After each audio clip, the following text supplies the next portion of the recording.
Right, excellent afternoon to all those who are watching me across the states in Nigeria. And I must say, they say investment in anything that is pertaining to the youth is much needed for their future, and the benefit is among us. Hence the saying that children are the leaders of tomorrow. And however, it is not the case now in terms of investments in technology, IT, and other areas that are that will make their society, or that will make many nations its strategic advantage, over others in real time is what we will be discussing. And again, I say welcome to another interesting episode of Real Talk with Kike. I remain your convener, Kike Atanda-Owo. And of course, I think it's important for me to quickly dive straight to on this day in history. Let's hear what history has for us today on this segment. Stay with me. I'll be right back.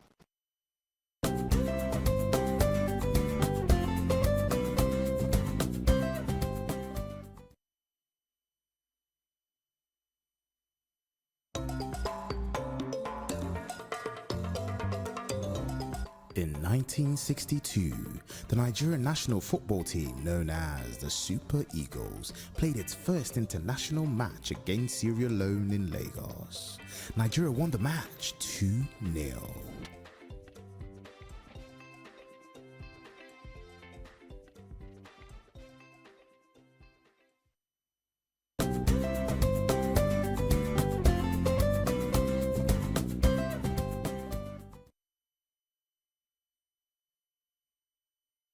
All right, many thanks for staying with me. I just feel that today we have a memorable and mind-relaxing on this day in history segment. Will I say thoughts?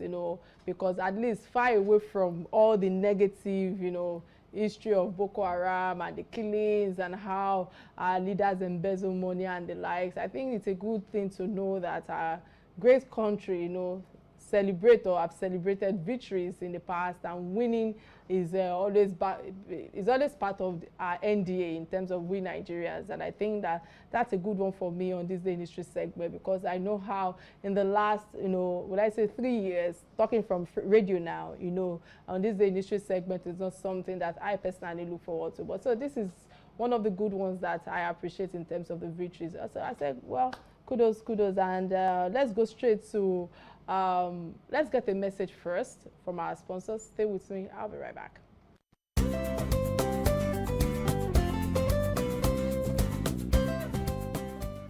All right, many thanks for staying with me. On the live show today, my talk is about youth and, of course, investment. And it's stemming from, will I say, JCI conference theme that is tagged Youth Investment and, of course, Action for Sustainable Development. And the Southern Conference of JCI Nigeria is the annual gathering of non-members and members of the organization, particularly within, but not limited to, the state across all three southern regions, that is southwest, southeast, and of course south. And the 2023 JCI Nigerian Southern Conference tagged Eko Akete among the long list of dignitaries scheduled to attend this conference on Saturday. When I say Saturday, I don't really mean, because what's it called? The conference is a 3 days event, but the Saturday one is one that I would be moderating, and of course your real talker will be there.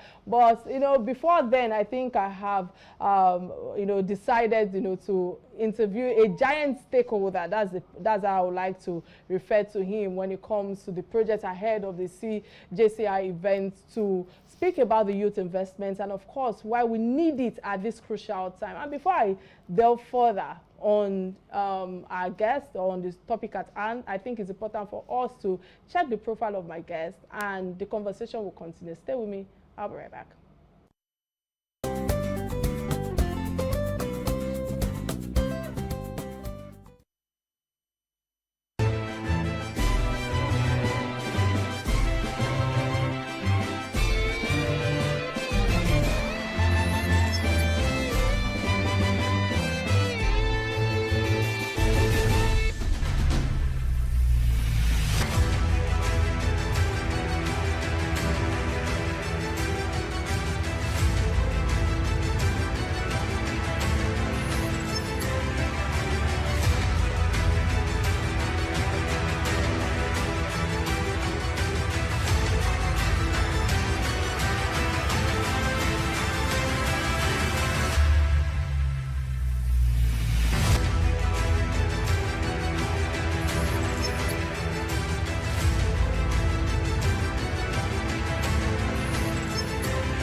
All right, many thanks for staying with me. Let me quickly usher my guest from our Abuja studio.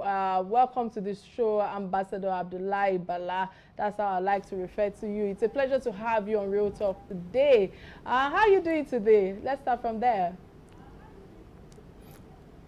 Yes, good afternoon, Kike. I'm doing very, very well, and I hope you're doing fine too. Thanks for having me on the show. Many thanks. I'm doing really great. So let's go straight to the topic at hand. Personally, what was the concept of this conference about? What brought about it? And the reason why I'm asking all of this question is because I've been engaged back to back about it.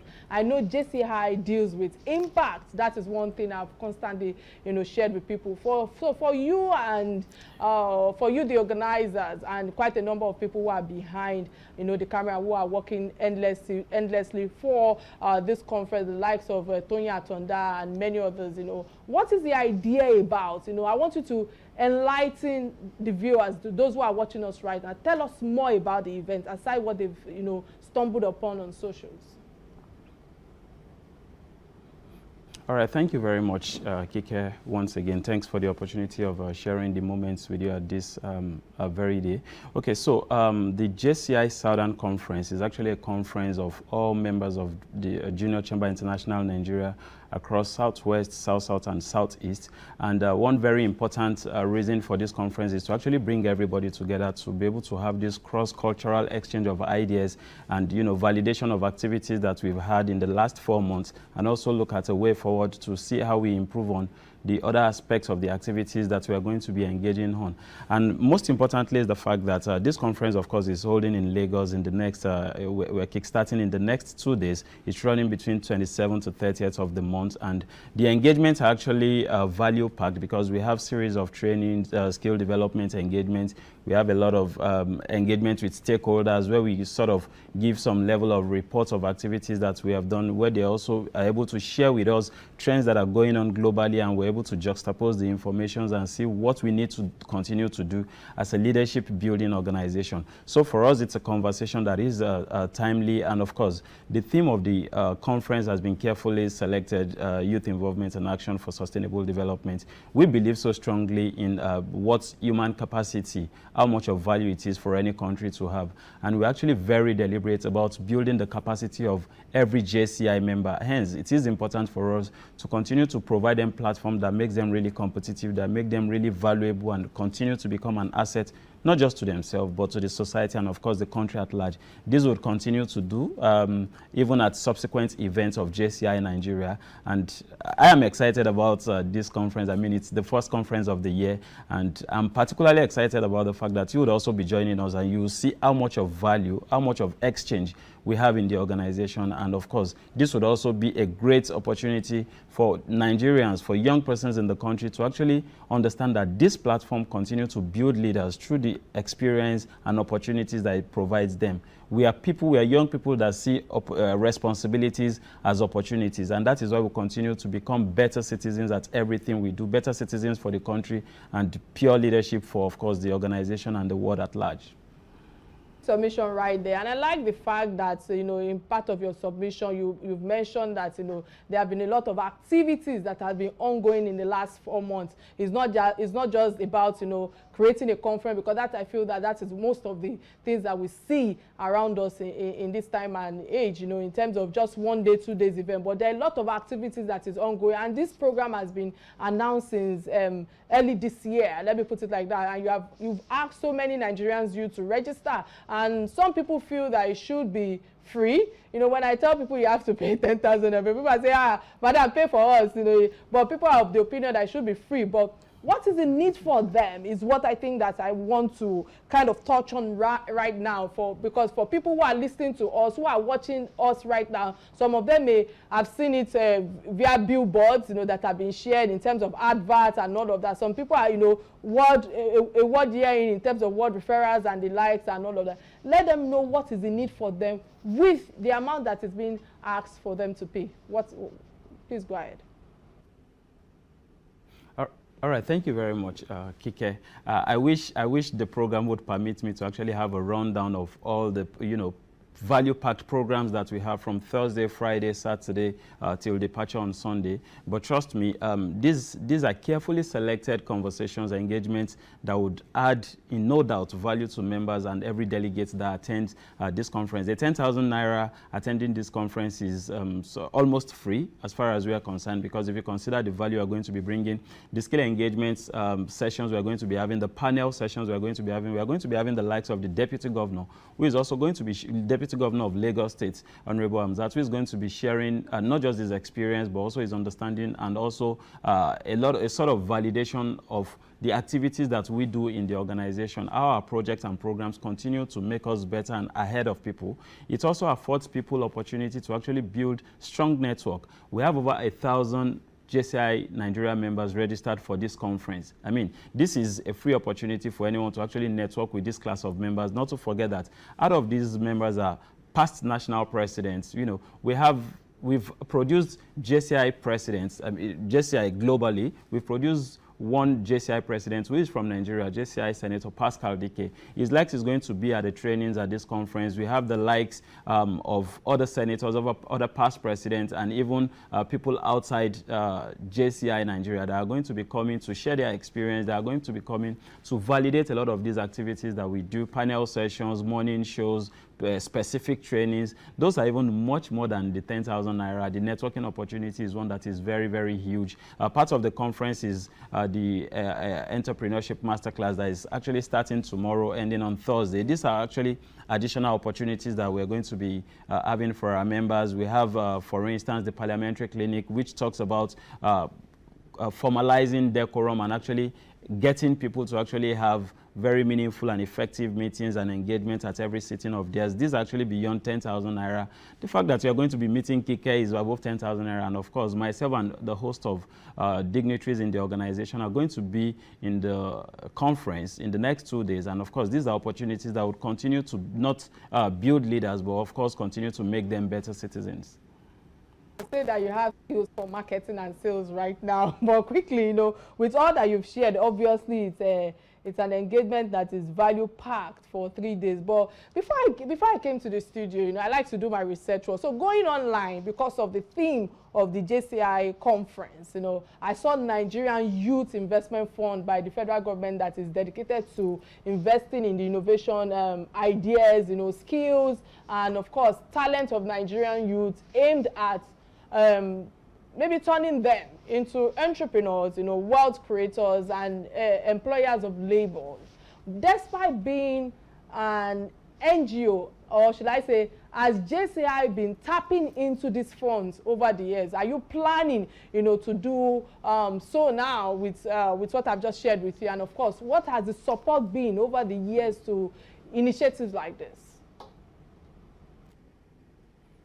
Oh, okay, thank you, Kike. So over the years, we've actually had a number of support in terms of collaboration and partnership that has been in terms of goodwill.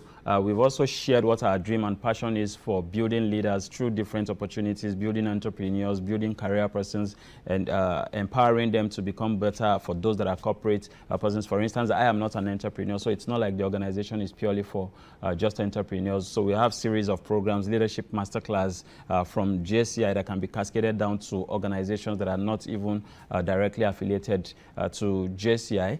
So it is important for us to continue. We just had an engagement a few hours ago with UNDP and a host of other organizations, trying to see where we have connecting values, where we are able to have a win-win situation, where we provide something that amplifies their program. At the same time, they also get to be part of what we do. But most importantly, it is worthy of note to know that what we do primarily is to connect all sectors of the society, the government, the private, and the third sector, which is of course the civil society. We are not set of people that believe government has the answers to every of the challenges. Hence, we do our own background work, and we see how to connect some of these arms of the society. For instance, where government is not paying attention, and we understand that there is a limit to what we can do, we connect the government to say, hey, there is this that is happening here. These are the researches we have made here, and if you're able to do 1, 2, 3 here, it would improve the lives of people there. It would also give your government a good name. Just the same way we're able to get civil society to say, hold up a bit, what you're going to be spending on your R&D, we have already done that for you through a very sustainable tool that we use to measure challenges, to actually profile solutions. We are not organizations that sit at our comfort and actually design solutions for problem. We actually design solutions to problem with people. So we engage them. We have a lot of engagement around the challenges, and we narrow down to not just addressing the symptom, but the problem itself. So we are actually, and these responsibilities that we all go through as members are actually opportunities to make us better. For instance, my first degree is in plant biology. I practice as a human resource person today, and I was able to pivot into human resources because I had people management experience from the organization. So a lot of persons that are involved in projects from planning to implementation and all that are building project management skill and experience. A lot of persons that are going to be talking to people, talking to partners, are building sales and effective communication skills. So there is a whole lot of gamut of knowledge and skills that you can get from just actually dispensing responsibilities within the organization. And that is why we would continue to encourage young persons to say, beyond what we are all being taught in schools, beyond what we are all being taught in our family, come engage, have this cross-cultural exchange with people. It's a global organization, and even within Nigeria, it's not limited to the West. So it's in the North, Southeast, South, Southwest. The more we have this cross-cultural exchange, the more we understand each other, and we're able to provide solution that actually works for the whole of Nigerians. All right, fantastic one right there. And I like the fact that holistically, you've been able to touch on different sectors and how they can also learn. And the reason why I mentioned entrepreneur earlier is the fact that I feel that the youth of today just want to start a business, just want to own a business. But I want to touch on IT now with what you've shared, because while talking, I feel that the artificial intelligence revolution is what is at play right now. The youth are powering transformational changes around the globe from these areas. So this is essential. What place, when I say essential, I'm talking about in places or countries like Germany, Australia, UK, Switzerland, ahead in terms of youth development that you've also, thrown light on. But is information technology, among the areas that you're planning to invest in terms of the youth of today, what interests them now, what they feel that social, so to speak, is, when it comes to quick validation? I think that's the word. How do you think that you would like to, engage the youth in terms of this investment in IT? Oh, okay. Yeah, thank you for that.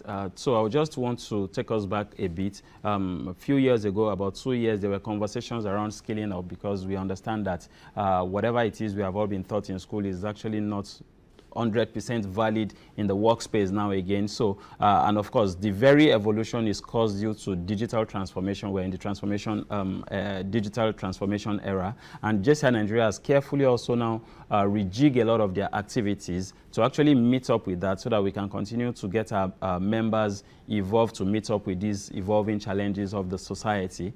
So from last year, we're very big on scaling up members. That's particularly looking at how to use tech to enable every of the things people do, either in agriculture, arts, music, and all that. And we have, because of the diversity of the members we continue to look at opportunities that bring digital transformation to what they do, because we know it's a very important enabler. In 2023, we're actually very big on the skill up. We are very, very intentional about that. We encourage local organizations of JCI to actually look at skilling up the members that they have. And in skilling up, there is a major part of it that is digital transformation. A lot of persons, for instance, that actually have just within them a group of people that patronizes them as entrepreneurs. Now we are encouraging them and providing them skills that says you could actually get a lot of all these activities of yours amplified using technology. You can broaden your customer base using technology, and that for us is very, very key. We also have one of the programs we are going to be having later in the year, the Global Digital Entrepreneurship Summit. That is actually specifically looking at how technology helps to amplify the activities of entrepreneurs. And we would continue to do this. We'll continue to, our engagement even with, we're in partnership with organizations like Microsoft. And that is because we understand that technology is very, very pivotal to what we do, either as entrepreneurs and even in the corporate world. Those in the corporate world, we provide them skill development courses, product management, data analysis, and all that. So continue to get them really evolved and match up with the competition that is happening in the world, of course, which is not under our control. So that is something we are very deliberate about, we are very big on, and you would also even experience that within the conference. They're going to be providing, you know, hybrid engagement. They're going to be talking about evolutions even within the tech space, and we are not closing our eye to that. We are young persons, we know it's a great enabler, and we are taking full advantage of that for what we do. All right, fantastic one that you shared there. You know, I like the fact that you mentioned ACT earlier when you were giving your submission, because I feel that ACT and performing ACT are areas that youth are making waves in Nigeria and across Africa. And I like all you've shared thus far regarding the different areas in terms of digital that you people have been able to add value thus far. But hence, I feel that the reason our music and videos are going sensational today is because of the likes of Mrs. Sarah Bolus, you know, who is also the founder of Nigerian Society of Performing Arts. You know, she's also a guest at this conference that will be taking place in the next few days. So, mention how JCI, you know, wants to collaborate with these figures and stakeholders that will be coming, you know, for this conference, you know, to support their investment in the youth. Because I feel that most of the time when people see the flyers, you know, of the guests that will be coming for the show, they tend to look for how they can, you know, collaborate, partner. As you've shared, you said people should come out and, you know, come and try to, you know, collaborate with people, network. So all the guests that are coming, just like I've mentioned how Sarah Bolus will be there with the art that you've mentioned, what do you think is in for them? Okay, yeah, so one very key thing I would like to state here is the fact that JCI is a hub of potentials. JCI is a hub of skill-developed young persons, and one very key thing, of course, there is a global challenge. We are losing people to the Japa syndrome. We are losing people to seeking better employment and all that. That's because they feel the value they have to give organizations. Organizations don't have something commensurate to actually pay them back, not considering what is happening in the environment. And we continue to say we are a pool of talent in JCI because we have skilled up people that can actually engage in your organizations. People that have JCI members work in their organization would actually testify to the exemplary outputs of those members in what they do. So we're saying, you know, come around, see the kind of people we have, see the skill sets that we have, and they could actually be potential people to grow your organizations. That for us is the minimum that they would get. One. Two is the fact that we have people that have been empowered to actually lead. For us, leadership is something that is very, very, very, very great, an asset for organizations to have in their human capital base. And if we're able to if we get people that actually understand this concept of getting your people empowered to deliver an output and for you to be able to achieve your organizational goal, they would understand that JCI is a go-to organization to actually get a lot of the potentials that they need to actually get to the envisioned state of either their organization, you know, or whatever it is they do in life. So we're saying, come, we are a hub of potential that could actually add great value to what you do. We're a hub of potential that can actually help you amplify what you do as an organization. So at every point in time, because of our spread, because of the knowledge, because of the experience, because of the skills of our people, we're almost able to provide some level, very high level of support to organizations, and would continue to do that. So for every of the persons that will be coming to engage with us, I bet you if you have an interview pre the session they have and post session they have, you would see within the very few hours they would have engaged, they would have actually experienced something different about this particular set of youth they would be engaging with. Yeah. All right, fantastic one right there, and I agree with you that JCI is a pool of talent. We'll go on a quick break, and when I return, the conversation continues. Stay with me. I'll be right back.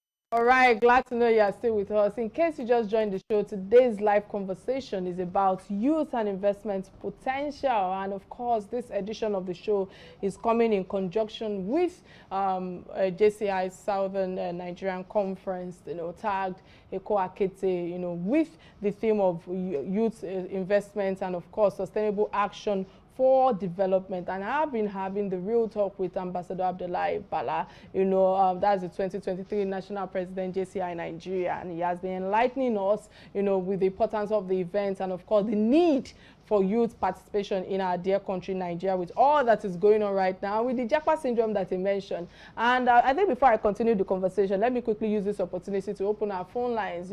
Remember, you can be part of this conversation by calling the studio numbers 0988-774-00, showing on your screen right now. And of course, we're streaming live on Facebook and YouTube, both on Real Talk with Kike and of course on Silverbird platform. Ambassador Abdulbala, earlier when you were talking, you spoke about the Japa syndrome. We are having brain drain right now with all that is going on. And I would like to start this conversation coming back from the break that, sub-Sahara African countries were ranked, worst for youth development. And I'm concerned about Africa. How do we begin to harvest our youth capacity despite having the best brains in the world? And I like the fact that, earlier when you talked about the Japa syndrome, so to speak, these are things that I feel that we should, expatiate so that the youth who are listening to us right now can actually understand more on how to go about the great capacity that we have in Nigeria. All right, thank you very much, Kike. To a very large extent, there is a limit to what we can do in terms of people seeking a greener pasture. I would continue to encourage, and even as an organization, we would continue to encourage, we would continue to empower, we would continue to provide opportunities to make our people better, to make them really be very competitive. And that competitive nature, we believe so strongly, would put them on a negotiation table. And for organizations, it is important for them to actually look at the welfare of the staff members, because I would always find a reason to leave if I feel my need is not being met. There is no solution to some of the needs that I have.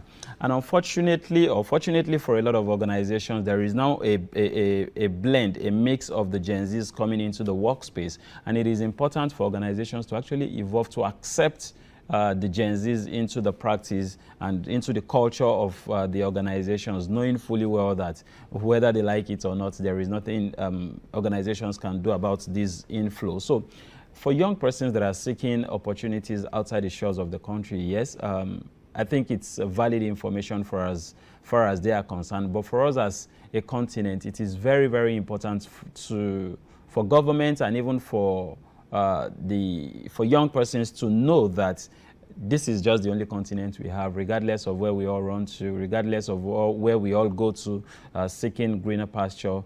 It's still the same Africa, it's still the same Nigeria, and the more we're able to actually add value to the country, the more beneficial it would be, not just for us, for the family members we are going to be leaving behind when we leave the shores of the country, and for every other Nigerians that we are going to be leaving the country to. But importantly, organizations should actually take a step back and look at what they can do to actually get people, get contentment, get job satisfaction at what they do.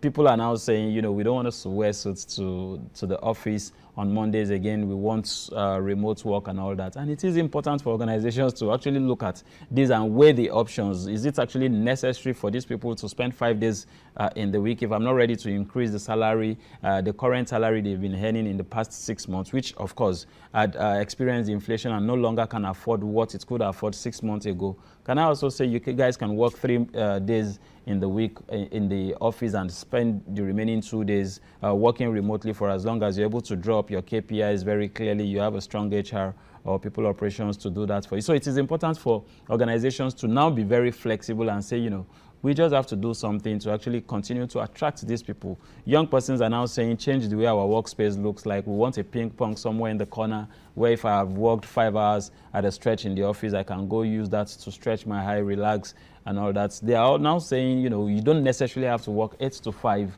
seated in the office looking at your laptop. You could actually work 8 to 2, 10 to 2, 10 to 1, for as long as they're able to meet up the expected performance for the day. So there is a whole lot of demand that is happening globally, and of course we don't live in isolation, so we just have to now find a way to say, how do we manage this evolution for as long as it doesn't really impede negatively on what we stand for as an organization, and it continues to provide a very good retention strategy for the organization.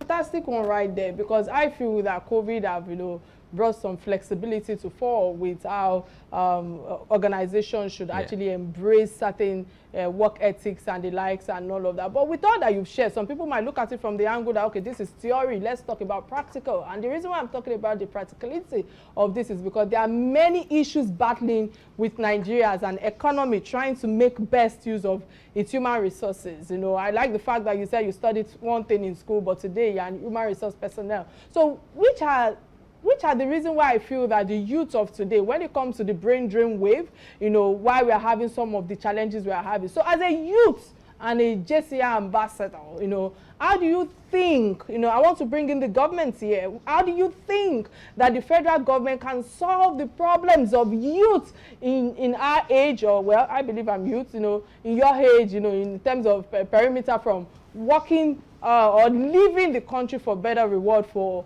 their capacities that are not being recognized? I think that's also part of the issues that is going on right now. Yes, and to a very large extent, government is mostly very important around policy making, because of course they are the only one empowered to actually make policies that of course guides every one of us in the country. Conversations around what's in the policies can we change, what's in the policy do we need to maintain, information. For instance, just a few weeks ago, there were conversations around ensuring that doctors spend 5 years before they're able to travel out of the country and all that. So these are all conversations that at every point in time, the government should look at what the implication is going to be in the immediate, in the short, in the long time, of course. Whatever it is we're experiencing today is actually, the brain drain had actually never gotten this high in the country, and it's solely because a lot of persons have actually had a turn in the hope, a turn in the fact that a lot of things are happening to them negatively, insecurity, of course, the greener pasture opportunities. And we should also actually be very conscious of the fact that, countries that are actually opening up to say, you come. We also see it from the angle of, oh, okay, they appreciate what it is I can add, what value I can bring, and that is why they are calling me to come. But of course, there could also be other motives. There could also be other reasons why they are doing that. However, it is the responsibility of that government to actually take the action. Those countries that are actually opening up is because they have actually identified a challenge, and that is why they are addressing it by opening up their borders to bring in professionals like the young persons in the country that are actually moving to those countries. So, of course, our government should also be very deliberate about minimizing this brain drain, because it's a major problem. The quality of people left would be a major determinant in the quality of organizations that you have, and also the output of even the government. And of course, in terms of infrastructural development, it's majorly the government that is able to attract organizations that are actually going to improve on our infrastructure, even though government has a major part of ensuring those happen. But of course, through a lot of programs, they can have PPP arrangements, but most importantly, attract organizations to come look at how we rebuild these infrastructures. Once these things are in place, youths would see opportunities to thrive. They would see opportunities for them to have a lot of their business, really sustained in the economy and of course the society. We have the issue of tax policy, which a lot of persons believe has killed a lot of businesses. So if governments could also consider something, of course we understand that government also needs this tax to do a lot of infrastructural development in the country, but most importantly, if we're able to strike a balance between what a lot of struggling entrepreneurs, startups are going to be facing, it also even reduces crime. So there is a whole lot governments can do: policy, infrastructure, and a whole lot of mindset rework about us as Nigerians. Then young persons, skilled up persons can also take responsibility to say, I am committed to building a Nigeria that is better than the Nigeria I met. We in JCI, we're actually very, very committed to that. And that is why we do not just stay in this country. We do not just live in the country. We're actually very deliberate about making ourselves better for the betterment of the totality of the country. So it's something government should continue to do their part. The private, of course, will continue to do. And you would also even observe the evolution that has happened in the private sector. Private sector have now been more deliberate around CSR more than ever before. They now do a lot of activities, programs, and projects in society, in communities where they find themselves, basically because they know that this is a sustainable way of actually continue to be in business, and also a way to actually remain in competition with their competitors. So there is a whole lot of things government can actually do. We believe so strongly that government is doing their bit, and we would, as much as we can as an organization, continue to call the attention of government, private sector, and even the civil society to what we believe can add extra value to the betterment of this country. A fantastic submission right there, and I like the fact that, you know, you've touched on a lot of advice regarding what government should be doing in terms of ease of doing business, in terms of taxation, and I want to believe that you have proposition with all that you've shared thus far for the coming government, you know, next month, in terms of strategy, in terms of inclusion for the youth to have more to say in this coming administration, because I feel that, you know, some people have a wrong perspective about this administration. I mean APC, that, you know, they are always gagging people of how to talk, and the fact that I would like you to touch on the 77 trillion naira debt that we have right now with this coming administration, with all that you have shared thus far. You know, what's your advice for them in terms of strategy? I know JCI builds leaders and politically inclined youth as well, because I know there are a lot of leaders that was interviewed on my radio show, I think 2-3 weeks ago, who are vibrant leaders like you. So how is your organization, I see JCI as an organization, modeling youth for political involvement, and also what's the advice that you think that you have for the coming administration when it comes to the debts that we have right now? Yeah. Okay. So I would start from the last. I believe so strongly it's not so bad to actually have debt. It depends on when you're incurring debt, what exactly are you using the debt for? How does it add to the profile positively in the economy, and what exactly is it meant to achieve in the short term and also in the long term? Election is come and gone. We would be having a new administration next month. For us as citizens of the country, the minimum we can have is to have hope and believe so strongly and provide the right support as much as we can for the incoming government, believing that it's going to be a government that is going to bring succor to a lot of Nigerians. That's the minimum we can give as citizens of the country. And in terms of strategy, we believe for someone to have risen to the point of contesting for the post of president, every of the contestants are very qualified. That's why they were eligible and able to contest, and one, of course, had been elected to lead for the next 4 years. By the time they come in, the team is actually very, very important, because even us in JCI, we understand the value and the importance of having a team almost from the onset of your administration, and that is what we practice within the organization. So they will definitely have a lag around, you know, getting the team on board, getting the team to actually understand the challenges as it is, the current status of the challenges of the country, and those teams will now be able to fashion out a way, the tactics of addressing those challenges that we face as a country.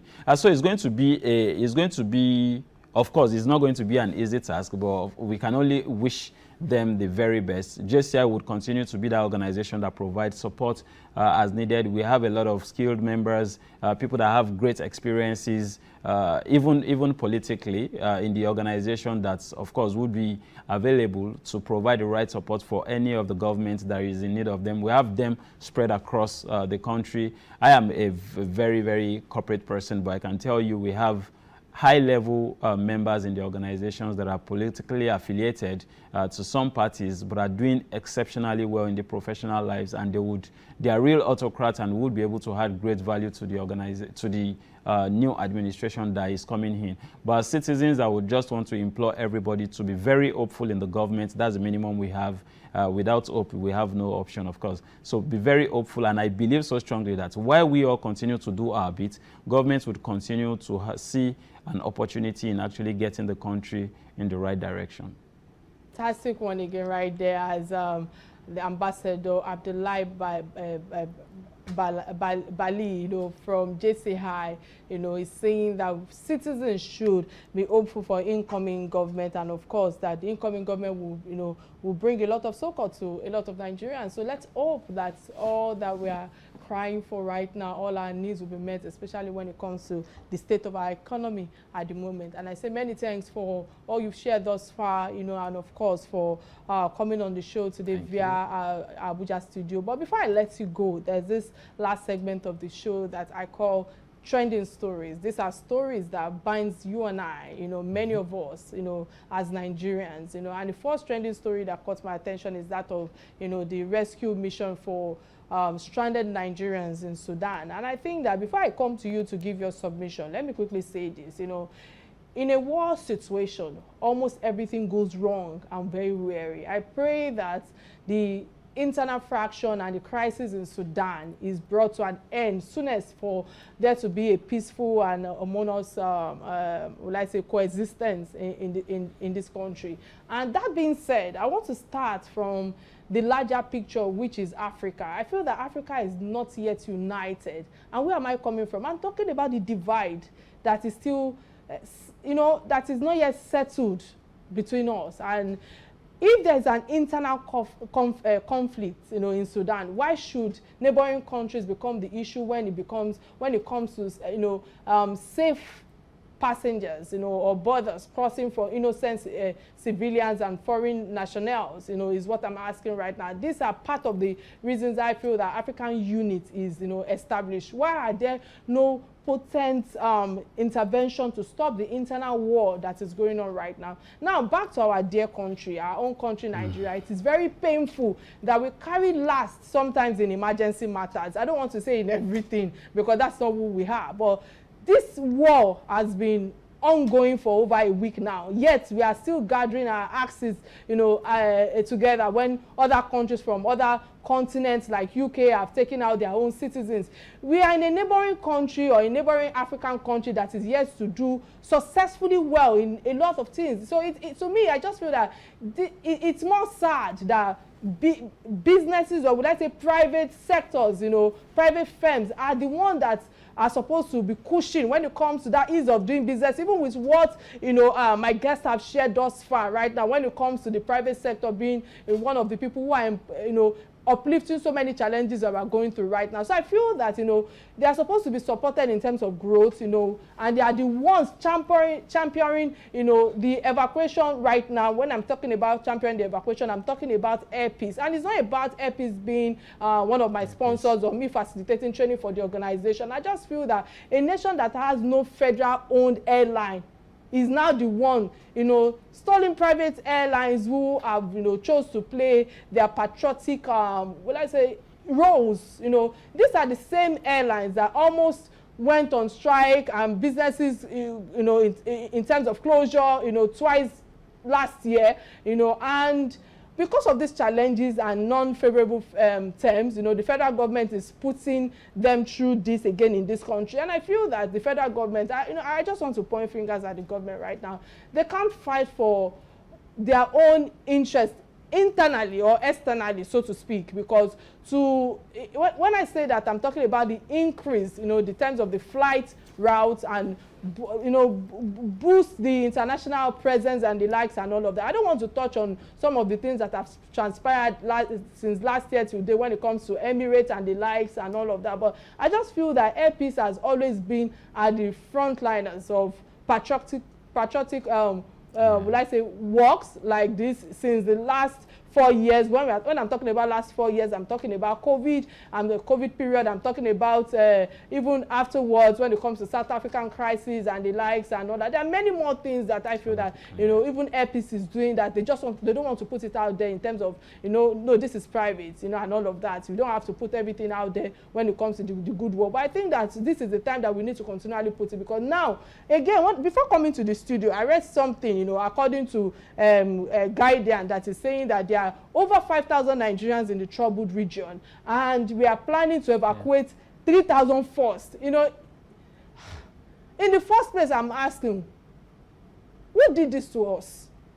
why should Nigerians be seeking education in Sudan in the first place? Can we even address that?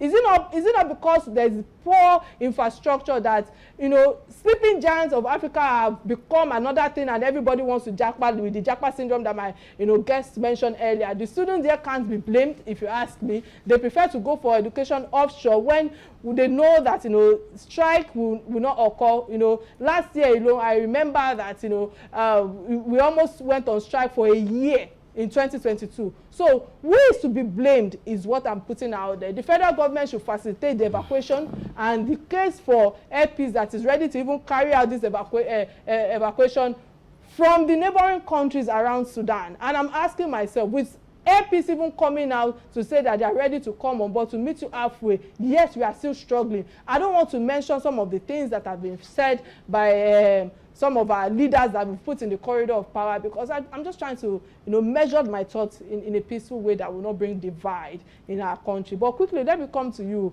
Ambassador Abdullahi. What's your take on this? Yeah, thank you very much, Kike. So whatever is happening is a very unfortunate situation, and it's unfortunate. It's more unfortunate that Nigerians are trapped there. It's very heartbreaking to be in this position and seeing that there is barely nothing that can be done. I mean, the last release from the government yesterday was that they're trying to get clearance from the Sudanese government. And I also understand how complex these activities can be. I mean, I was just sharing with a colleague right before we entered the studio what it could look like, and I was talking about a movie I saw and a lot of conspiracy theories that could be happening, a lot of risk that are involved. I mean, just trying to move someone from, say, the hotel to the airport, anything can happen. And even if you get government clearance, whatever it is would happen.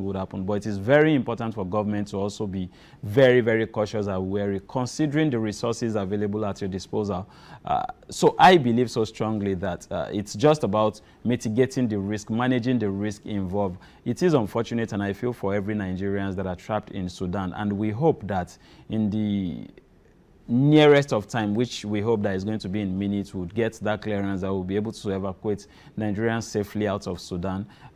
Unfortunately, there is nothing we can do in that regard. We'll just continue to call the government to this very urgent situation that actually needs that urgency in terms of addressing it. We hope that whatever is happening in Sudan, the tide would wind down almost immediately. That's our hope. But most importantly, we continue to believe that Nigerians would be safe and Nigerians would be evacuated back to the country. Of course, it is part of the jackpot syndrome. It is part of wanting to seek a better life, and seeking that better life might be in form of wanting to get the right education and all that. And it's not like Sudan as a country actually doesn't have peculiarities around some of the educational system. There are quite a number of institutions. I mean, we have the past CBN governor even schooled in Sudan, and of course we all know what's the difference in terms of the knowledge is. So Sudan as a country is also not bad, and that brings us to the fact that Nigeria just have no choice than to just work. Like, we have no choice than to just work. By the time we work, we would have no reasons. Young persons would see no reason why they need to be out of the country. They would see no reasons why they have to leave the shores of this country to go seek either education or even seek a better living in the other countries. So we'll continue to do our part for Nigeria to work. We'll continue to call on government to let Nigeria work. All right, many thanks for your elaborate submission. I know we are running out of time, and I want to quickly touch on the second story. And the second trending story for me is the fact that Tinubu returns after a month vacation. And quickly for me, I just feel that, well, you know, I've read a lot of, you're laughing, I've read a lot of, you know, reports and discussions around the tourism of the president-elect, you know, and the people, you know, have their concerns, and it is valid. However, I feel that we need to cut our leaders some slack after all, because the bigger portion for me is the blame that goes to them because of our medical and health institution that is not functioning properly, that are not, you know, we don't have good facilities and equipment and all of that, and which is one of the things that you've mentioned also when you were giving your submission on the first trending story. But why I feel that, yes, the president-elect said, oh, and I would like to quote him, because he said, oh, that it will hit the ground running from day one, you know, and people expect to see the road to change, you know, the road to changes rather in the first 100 days, and not a president-elect that will travel out for weeks and almost, you know, 3 times a year or a month and a half. They want to see an involved and presence-driven leadership. And on the other hand, you know, I say that the people need to also cut the leaders, you know, some slack at this time, because that's because even the young people, the middle-aged Nigerians, you know, go out of the country at their own will for their own personal interests or medical attention. And that's the truth. I like to keep it real on this platform. I travel for medical attention as well. It's not because, oh, it's because the president-elect have to sit down. No. But those that don't go, or perhaps people that may not be able to go or travel out of the country, people who cannot afford it. So it doesn't change the fact that majority of those with the wherewithal, so to speak, do so at their own will. But I think that what the people, you know, need is the fact that they want to see an effective change from our president-elect right now. They do not want a pattern that have been created by the other president or the sitting president and other presidents that are always traveling to see medical or healthcare center outside the country. And I just feel that, you know, we have to make the healthcare system very affordable in our country, because, come on, in the last 4 years, we can see all that has transpired with our leaders, the people who we have put in the corridor of power when it comes to their travels, when it comes to their own medical obligation and all of that. Like I said, I really do not have issues with that. But let's also see from a functional, educational, system that will not make our nationals, you know, stranded in a war zone, for instance, like Sudan, because they can't get anybody to come and help them, out. So these are the real concerns of the people, not necessarily the fact that he traveled for medicals, but the fact that there's a lot of things that are not working in our country. You know, Abdullah, quickly, what's your take in 1 minute, because we are rounding up right now. In 1 minute, please. All right, since you said in 1 minute, I would keep it short and simple. Thank you. Let us be hopeful and not be over-expectant. They would hit the ground running, would mean a whole lot of setting the team, a whole lot of understanding the current state of challenges, would mean a whole lot of trying to profile solutions, trying to design what solutions are going to be happening. Some of those are going to be coming in short term, some of course in medium term within the administrative year. So we should keep our expectations minimal. Of course, they are human, so we shouldn't expect anything above that. But we hope that he's coming back, have his health really very restored, because you know the challenges of Nigeria are actually very huge, and we hope that he would be able to make a good president, and we'll have a very positive administration from May 29. All right, fantastic, fantastic. Many thanks again for all your submission thus far, and I must say thank you for, you know, coming on the show on Real Talk with Kike to share your lunchtime with me. On this note, you know, I just want to thank our viewers who have watched in, and I want to say, and I want to urge you all to please, you know, turn out, you know, for JCI conference that is starting in the next 2 days. Indeed, we've had an interesting episode, courtesy our resourceful guest, Ambassador Abdullah Bali, and it's great to have you on the program today again. I say enjoy the rest of your day, and my name remains Kike Atanda-Owo. Bye now. And you too.